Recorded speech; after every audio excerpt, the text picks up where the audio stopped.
Brian, you know how much I love you. Just please stop crying and stop calling me names. You in pain is killing me. Think of those words, guys. You in pain is killing me.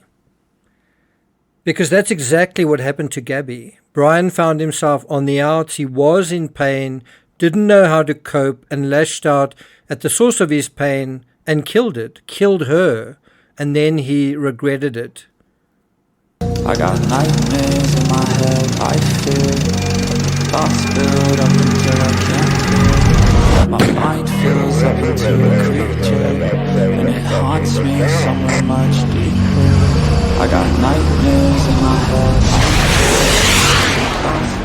Hello and welcome to True Crime Rocket Science, the most authentic voice in true crime. The problem here is Brian's pain. And Brian's pain is his neediness, his jealousy, his inadequacy, his insufficiency. And I think if there's one lesson to learn from this, especially for young people, it is be careful of a partner who can't handle pain, who can't deal with their own emotional troubles. You know, someone who is easily overwhelmed in an emotional sense. Because that person, in a real sense, is emotionally dependent on another person, and that's never a good thing. And Rose does an amazing job explaining exactly how these two were unequally yoked. Gabby could deal with her pain and difficulties and troubles. Brian couldn't. And as soon as Gabby was relatively independent, Brian's world crumbled, because Brian's entire world was Gabby. And while Gabby cared about Brian, her entire world wasn't him. Before we get to the rest of this analysis, we're going to go through a whole bunch of texts that Brian sends Gabby that really shows us his true colors, that really reveals Brian in a stark way to us. Before we get to that, if you haven't subscribed to the channel, please do. Incidentally, there are over 250 posts on Gabby Petito on my Patreon. So if you're really interested in this case, you probably want to head over there. If you find this analysis worthwhile, please hit the thanks button and let's get started. Now, as Rose says, Brian figured if he could isolate Gabby, he could control her, possess her, and have her. She actually felt more independent. And that's when he was like, okay, I gotta do something to change this. Let me isolate her. If I get her away from her job, I get her away from her friend, she only has me. And then next thing you know, they were gone. And that's why the van life appealed so much to him. And look at this text. Don't try to control me because it only makes me mad. And there was just one humongous problem. You know, if Gabby made videos and put herself on social media, this is away from everyone, in the van, on the road, well, then he was going to lose her again, and he knew it. And that is ultimately what happened. Gabby started working, started putting herself out there. Brian saw that. Also, she's now on her phone, which is another, she's distracted, and she's not focused on him. She's not giving him the attention that he wants. And Gabby realized Brian didn't want to work. He didn't want to be partners in what she probably thought was their project. He seemed to want nothing more and to do nothing more than have Gabby. Why? Because he had no sense of identity and a very frail sense of self, with virtually no self-worth in the real world. And of course, the van life journey was taking her away from Rose, but, you know, from Brian's perspective, but it was also taking both of them into the deep, dark, towering woods of reality, where even if they were trying to escape reality, well, reality finally found them. Reality found them at the Moab stop. Reality found them at Mary Piglet's. Reality, I think, found Gabby in the hotel in Salt Lake City. And reality was little things, the cost of living, the prices of fuel, the prices of food, the irritations of life, smelly feet, infernal summers, and the difficulty of getting down to work while on the road with a companion. You know, very hot days and being thirsty. All of this came to a head under the spectacular but stern visage of the Grand Tetons in faraway Wyoming. Even with that stupendous backdrop, there was still feelings of angst and animus, and you see it clearly. When Brian slams that van door and they walk into that, is it Whole Foods market, I do think it's worth noting that the fact that both of them bought the van meant they were sort of tied to each other. If you wanted to extricate yourself, you're going to need to sort that part out. And isn't that one of the last things Gabby did? Especially if it was a substantial amount of money, it's quite difficult to walk away. Can you give me your share back? Now think about it, the van was in Gabby's name, it was registered to her, and her name was on this key tag, but one wonders exactly how much each one's share of the van was. It's hard to imagine that Gabby's was less than Brian's. Brian's share probably was a portion, and then perhaps him working on the van was his way of, in a way, paying for it. She enjoyed it. She really liked the people she worked with. She started working like 50 hours a week. She's like, so she would work and then hang out with me. That's when Brian started feeling neglected and having this possessiveness over Gabby. He was so possessive, he even called Gabby's mother and told her how bad, that's quote unquote, bad the people were that Gabby was hanging out with, and presumably this included Rose. Through this series of texts, one really gets a clear idea just how pathetic Brian was.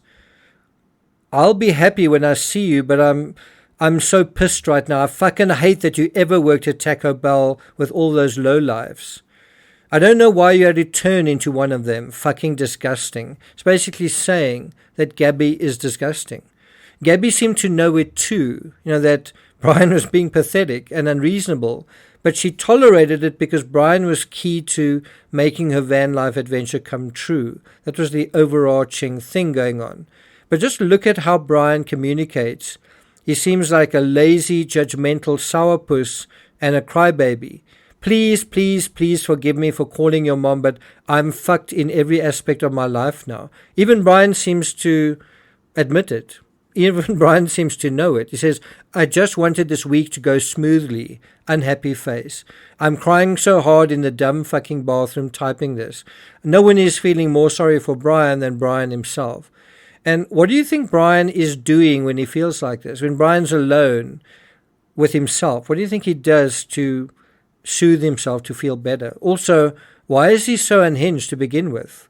He writes, hey honey, I don't want to keep bothering you, my texting you how much I love you, but I really miss you. I'm sorry I've been so anxious. I'm really trying to focus on getting our life together so that we can hit the road. I'm sure that that's true, that's all he wanted to happen, get her away from where she was so it could be just the two of them. He says, I'm definitely getting a lot done, working on the van right now. Then he says, oh man, you took over the Spotify, but you can't text me back. I miss you so much. You hurt my feelings. What a nag. He's like a wet blanket. And then he says, I know you love me and I'm so sorry. I worry you'll leave. It's just that I couldn't have my life without you. Brian is 100% right when he says, I couldn't have my life without you, because he has no life. Without Gabby, he absolutely has no life, which is why he lasted about 2 weeks after she was dead. Gabby also knew how to soothe Brian. His greatest fear was that she would leave him. Think about that your greatest fear in the world is that someone might leave you. So all she had to do to make him feel better was convince him she'd never leave him. And she'd use those words. Well, that's until reality convinced her she had to leave him in order not to be suffocated by him. Right?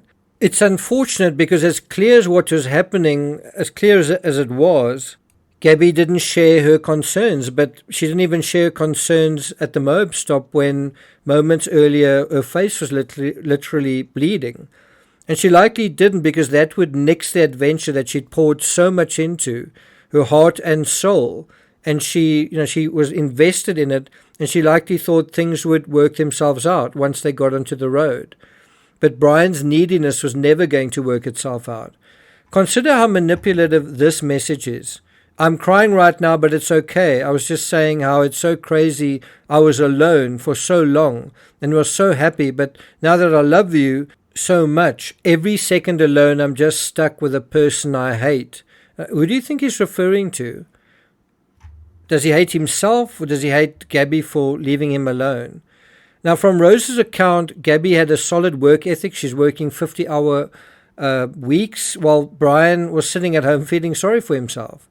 I mean, gives one another sense of who likely paid the greatest share for the van.